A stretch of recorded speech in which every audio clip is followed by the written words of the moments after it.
Seja bem-vindo a mais uma conversa de empreendedores e amigos. E hoje eu tenho o pessoal aqui da Proconsciência Editora, Proconsciência ou Consciência Pro Editora? Proconsciência Editora. Proconsciência Editora. Estou com a Lívia e com o Marcos e a gente vai falar um pouco sobre esse ramo editorial. A gente já conversou sobre editoração, que é um processo dessa área. A gente fala com o pessoal de gráficos. Qual a função da editora, hein? Antes disso, se apresente para o nosso pessoal. Lady First. Então, eu sou psicóloga, sou editora também. Tenho, na verdade, uma formação bem diversificada, porque eu venho do direito inicialmente, né? Então, a partir desse contato com o direito, com a psicologia, a gente foi entrando para um ramo também ligado à cultura, também sou artista plástica aqui de Brasília. E aí fez com que a gente tivesse uma concepção assim bem grande com relação a como compartilhar conhecimentos e saberes. E a Proconsciência, então, ela nasce um pouquinho disso. E eu fui me formando também junto com esse processo da Proconsciência. Então, eu sou daqui, de Brasil Natural, de Brasília, venho de uma família de pioneiros aqui na cidade, tanto na área de artes plásticas, né, na cidade, quanto nessa parte também da cultura de uma maneira geral, né, dos livros, enfim. Bem, eu sou o Marcos, sou carioca, né? Sou veterano policial, sou oficial da Polícia Militar do Distrito Federal, já veterano, advogado, e eu fui, assim, inclinado para essa área de editoração, de mexer com livros, depois que me casei com a Lívia, né? A gente fez mestrado junto, e eu sempre falo com meus amigos, né, que eu estive policial militar durante muito tempo, mas na minha vocação, o que eu sou realmente é professor. Eu gosto de sala de aula, dou aula há mais de 30 anos. Atualmente sou professor do Instituto Superior de Ciências Policiais, que é uma instituição que trabalha com essa estruturação tanto na parte de lato sensu como de estrito sensu. E como chegou a editora na vida? Então, na verdade, assim, quando começamos a Proconsciência, na verdade foi até um pouco antes de conhecê-lo, eu já atendia como psicóloga, né? Era um consultório de psicologia que também fazia um trabalho cultural. A gente se reunia, assistia filmes. Eu me lembro que tinha, numa época que em Brasília tinha uma fornecedora desses VHS, né, bem culturais, assim, que a gente ia sempre. Então, eles ficavam impressionados porque eu sempre locava a mesma fita quase que todo mês, porque a gente tinha grupos de pessoas para discutir esses assuntos. Então, assim, era uma coisa assim que envolvia filosofia, psicologia, religião, sabe? A gente ia abrir o leque. E como eu também era escritora, eu já, quando a gente formou a Proconsciência com nome, com tudo, já concebi imaginando o mercado editorial para um dia quisesse, né, editar os meus próprios livros. Aí eu lancei uns livros, primeiro com uma editora de São Paulo, depois aqui de Brasília, e aqui em Brasília, a partir de 2006, eu comecei, que foi inclusive o ano que nós nos conhecemos, nos casamos. Que aí a gente começou o lado editorial mesmo, mas em parceria com editoras daqui de Brasília, amigos queridos, até hoje parceiros, né? E a partir de 2019 é que nós começamos, que inclusive foi essa época também do livro do Mestre Kobe, né? Nós começamos independentemente, entendeu? Então a gente foi se preparando, mas foi uma coisa que foi acontecendo, sabe, assim, no processo, porque é algo que, assim, o livro apaixona. Eu sempre fui apaixonada por adoro sebo, adoro livraria. Então, assim, a pessoa quiser marcar um café, me convida a marcar um café na livraria, no sebo, tá maravilhoso, estou em casa, entendeu? Aqui em Brasília até o Café com Letras, que Café com Letras, que era tipo uma biblioteca com café, né? É gostoso esse tipo de ambiente. Essa pegada, né, literária, a gente continuou, né? A gente começou a fazer, a gente chama de saberes e sabores, né? Então a gente reúne alguns amigos, elegemos um tema, a gente já vai para a 20ª edição. Já perdemos até as contas. A gente elege um tema, faz um prato e faz uma harmonização com vinho. E a gente vai discutir, vai conversar sobre aquele assunto. Então, nós já conversamos sobre... Quero ser convidado, hein? Poxa, é muito bacana. A gente já conversou sobre música, a gente já conversou sobre alteridade, a gente já conversou sobre vinil. Foi muito bacana, né? Sim, a gente fez resgatando o vinil. Resgatando sobre livros. Então, você vai leva um livro que você leu, que você gostou, e você vai falar sobre aquele livro, né? A gente tem um tempo determinado, você fala sobre aquele livro e a gente vai trocando ideias, né? Nesse sentido. Já fizemos sobre filme, a gente assiste um filme e depois a gente fala sobre aquele filme. Um ambiente muito agradável, sabe? E também a gente gosta de vinho, a gente faz também a harmonização, a comida, se for carne, se for peixe, com o vinho, e fica um ambiente assim bem gostoso. É saberes e sabores. Que bom. E hoje, se alguém quiser lançar um livro, vocês têm essa abertura ou é só livros que vocês correm atrás ou escrevem? Não, na verdade, o que aconteceu? A gente, inicialmente, eu coloquei no contrato social da empresa para que pudesse fazer, mas no processo, eu fui fazendo os livros das outras pessoas e os nossos foram ficando para depois. Aí entrando, até que chegou esse último trabalho que ele está fazendo como organizador, né? Aí eu falei assim, não, eu tenho que dar uma prioridade no livro dele. E aí a gente colocou. Mas, assim, o que aconteceu depois de 2019 é que eu não lancei livro meu mais. A gente passou a lançar os livros realmente de pessoas conhecidas que foram nos procurando. Que, inclusive, nós nem fazíamos divulgação do nosso trabalho editorial.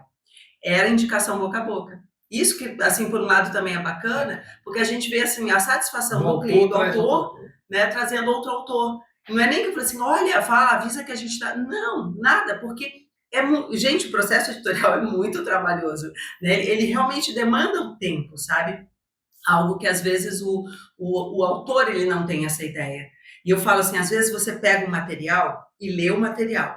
Eu tenho que colocar depois ele assim, à distância, para aquilo acontecer dentro de mim, depois eu pegar o material de novo, vou ter outro olhar. Isso é importante. Então, esse distanciamento, ele é necessário. Isso também aconteceu com o trabalho dele. Então, por isso que às vezes um trabalho, principalmente esse agora, que reúne 33 autores, né, acaba demandando esse tempo, sabe, assim, de maturação. Como que você vai conceber esse projeto desse livro? Porque é como um filho mesmo, a gente brinca assim, é um filho, você trabalha a ideia, como você vai, né, cuidar desse filho. Então, você já vai fazendo, né, previsão, quarto, como vai ser, isso, aquilo, né? Você precisa de ter isso, né?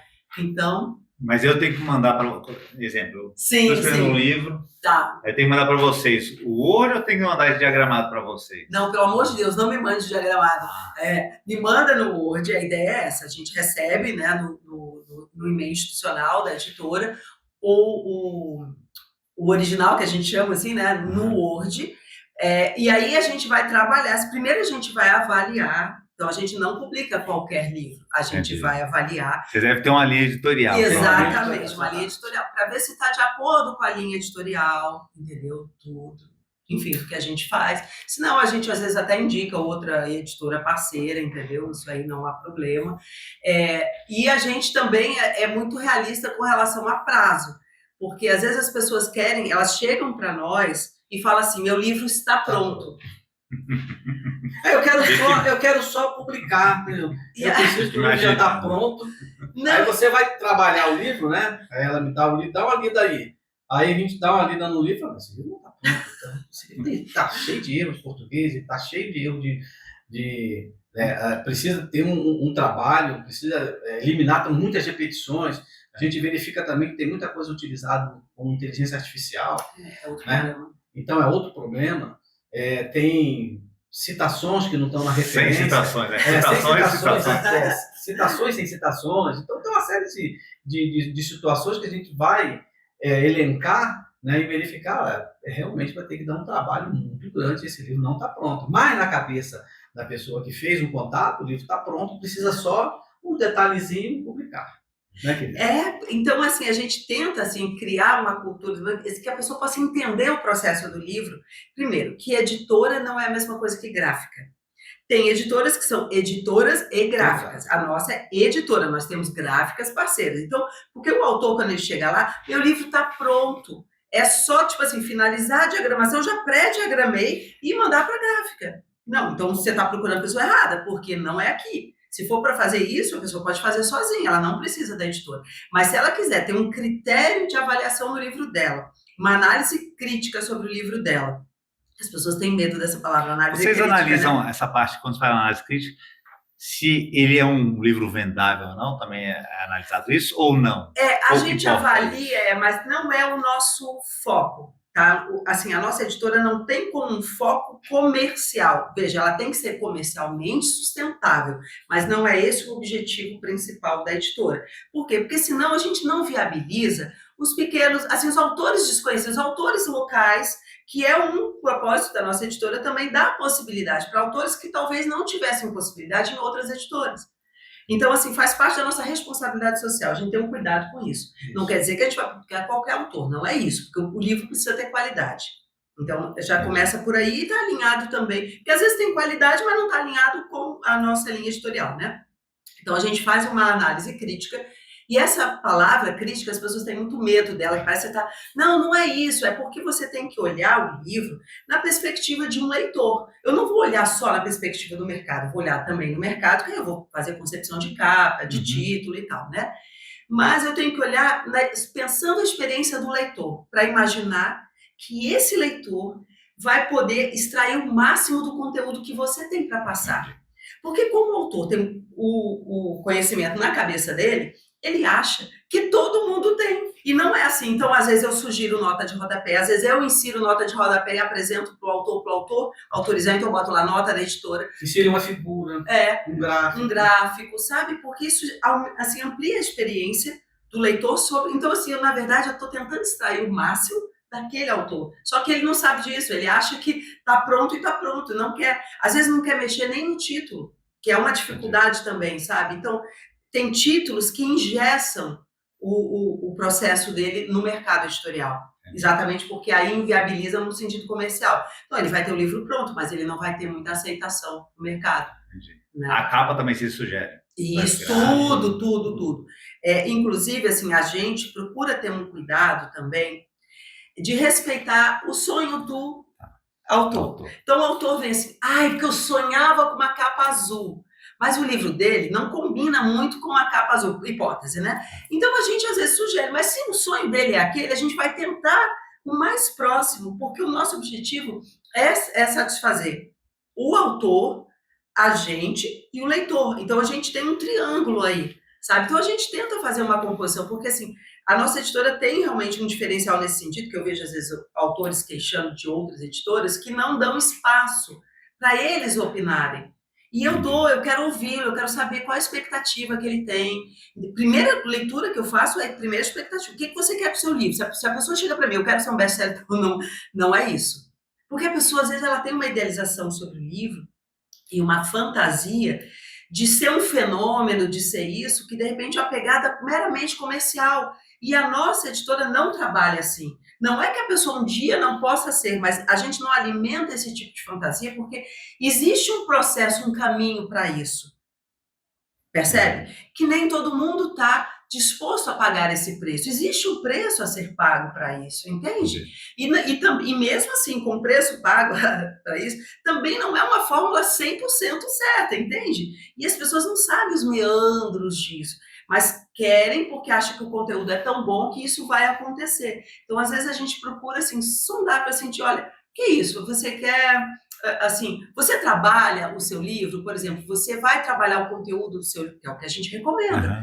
Trabalha o conteúdo do seu livro, amplia suas redes sociais, precisa. Se ele quer isso, ele tem isso como objetivo, ele também precisa fazer. Porque é uma outra ilusão que a gente até nas reuniões apresenta para os autores, que o público do livro dele é o público dele. Se ele não ampliar o público, não é o público da editora, isso é uma grande ilusão. Não é que a gente... Eles acham que nós vamos fazer uma publicidade de maneira que vai alcançar uma grande rede e vai ser um best-seller por meio da editora. A gente tem o contato com as distribuidoras, com livrarias, né, de São Paulo, Rio de Janeiro, tem isso. A gente tem vários pedidos. Facilita o acesso ao livro. Isso, mas ele tem que trabalhar isso. Ele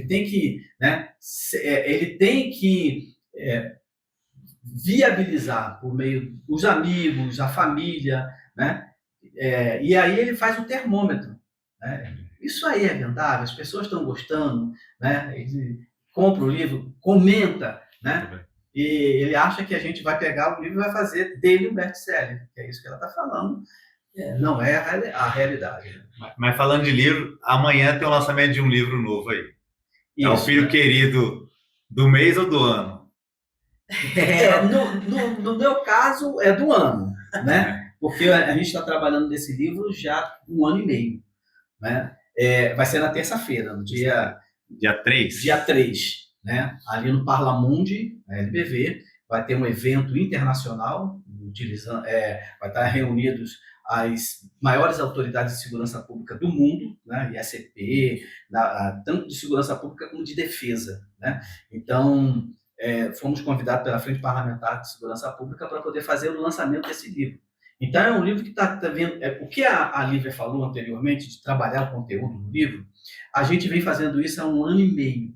Né? Como é que nasceu? Qual foi a gênese disso? Ele tem nome, o livro? Tem nome. Tá aqui. Geopolítica, Governança Criminal e Segurança do Estado. Né? Inicialmente, o livro ia se chamar Geopolítica do Crime Organizado. Mas esse amadurecimento, né, fez com que a gente trabalhasse tanto a geopolítica como a governança criminal, e isso tem um motivo científico, né, e a defesa, em vez de falar de segurança pública, né, segurança do Estado. Então, como é que nasceu isso? Qual foi a gênese? Eu dava aula no Instituto Superior de Ciências Policiais, um curso de pós-graduação lato sensu, que é para os oficiais que estudam, então são capitães, para poder viabilizar que eles cheguem a major e tenente-coronel. Né? Quando eu fui convidado, eu falei, vou ter livre cátedra? Eu tenho livre cátedra, então tá ok. Então, nós vamos estudar, nessa fase, as organizações criminosas. Né? Segundo o mapa da violência e o Atlas da Violência, nós temos hoje 88 organizações criminosas no Brasil implantadas. Eu só sabia de 2. Deve ser o Comando Vermelho e o PCC. São as 2 maiores. Tá? Mas nós temos várias outras. Nós temos ADA, que é Amigo dos Amigos, nós temos o Terceiro Comando Puro, nós temos outras facções, né, no Nordeste, enfim, são 88. E começamos a trabalhar nesse sentido. E eu verifiquei que existia poucas literaturas feitas por profissionais de segurança pública.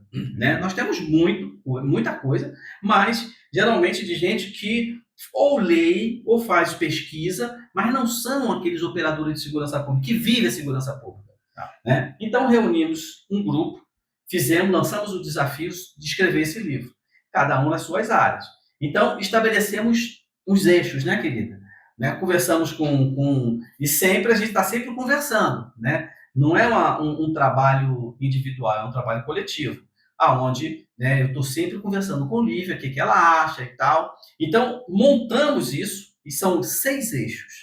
O primeiro eixo é um eixo histórico, onde nós vamos falar sobre o nascimento do crime organizado. Algumas pessoas dizem que nasceu lá no cangaço, com Lampião, né? Outras pessoas da literatura vai dizer que foi com jogo de bicho no Rio de Janeiro.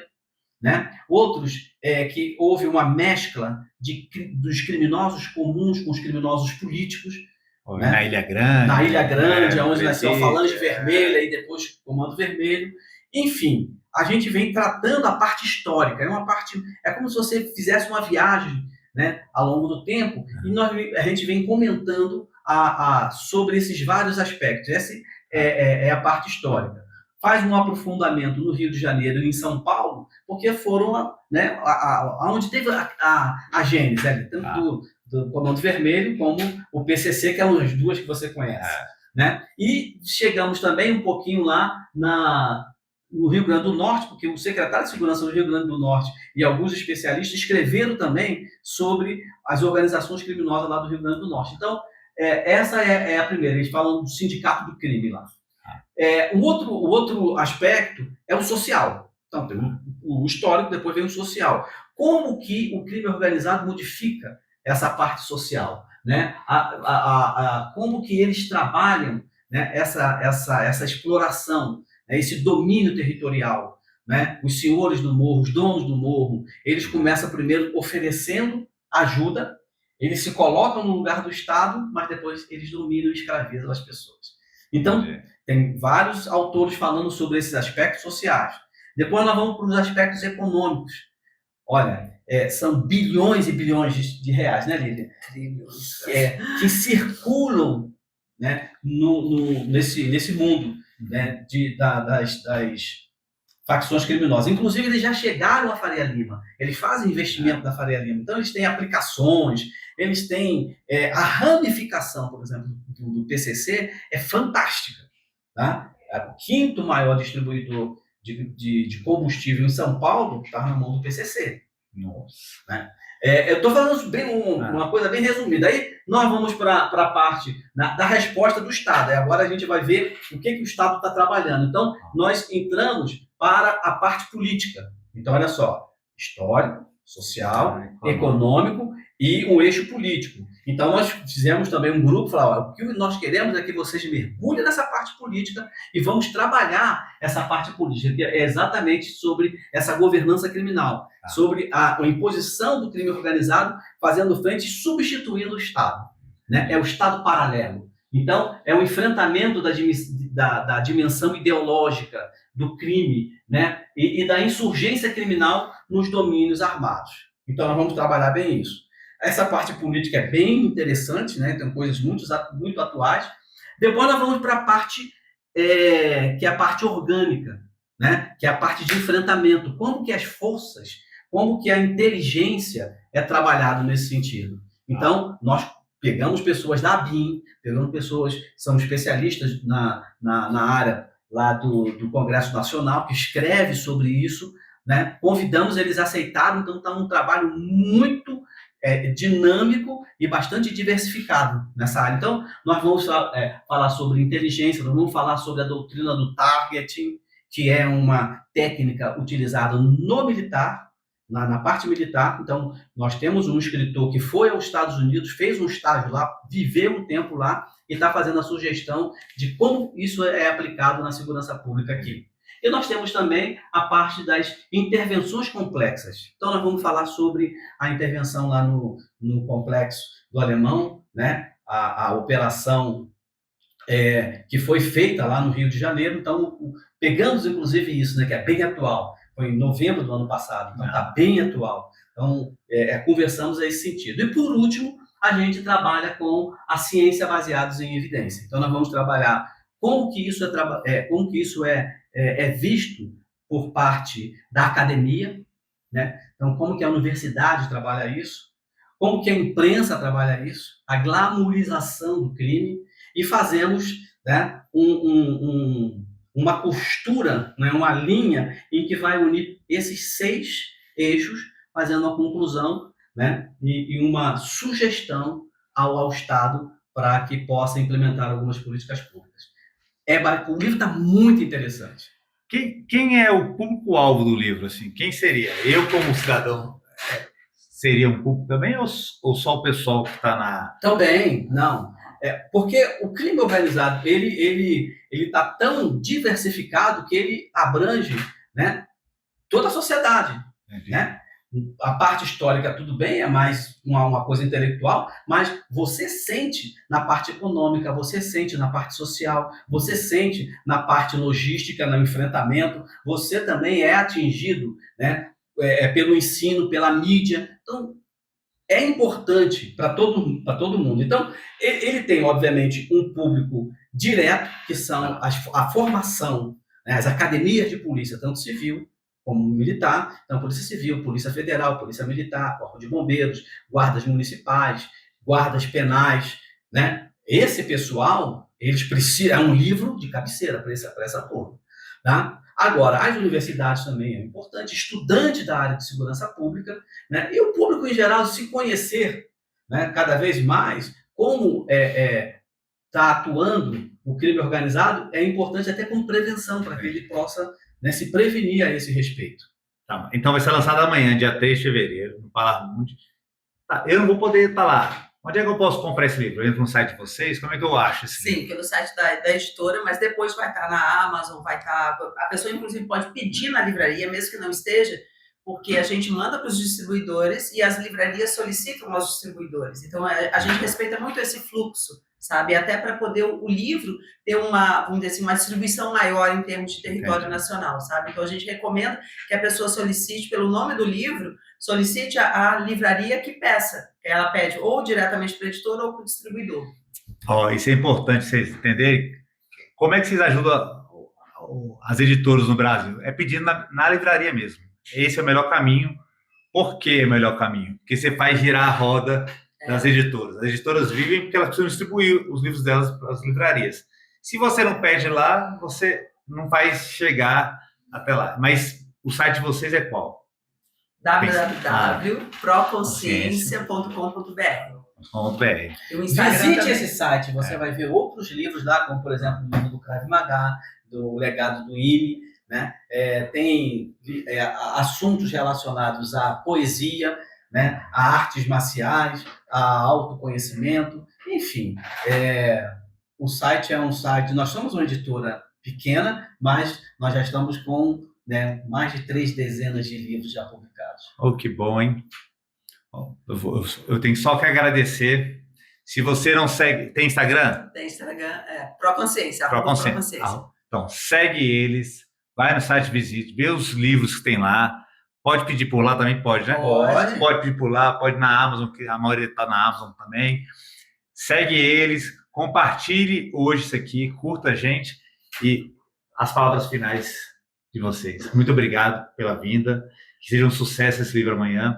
A gente que agradece essa oportunidade. Certo. E vida longa à Proconsciência. Isso. A gente agradece o PH, porque inclusive vocês são um dos apoiadores, né, para que essa obra pudesse ser publicada. Então, nós contamos com alguns patrocinadores e apoiadores, e a PH é um dos apoiadores. A gente agradece muito essa parceria, que eu espero que seja a primeira de muitas outras que virão pelo futuro. E agradecer também a oportunidade de estar aqui e de contar com você, agora como multiplicador do nosso lema, né, que é inspirando a busca, compartilhando o saber. Que bom. Obrigado, gratidão. Obrigada. Até mais, até a próxima.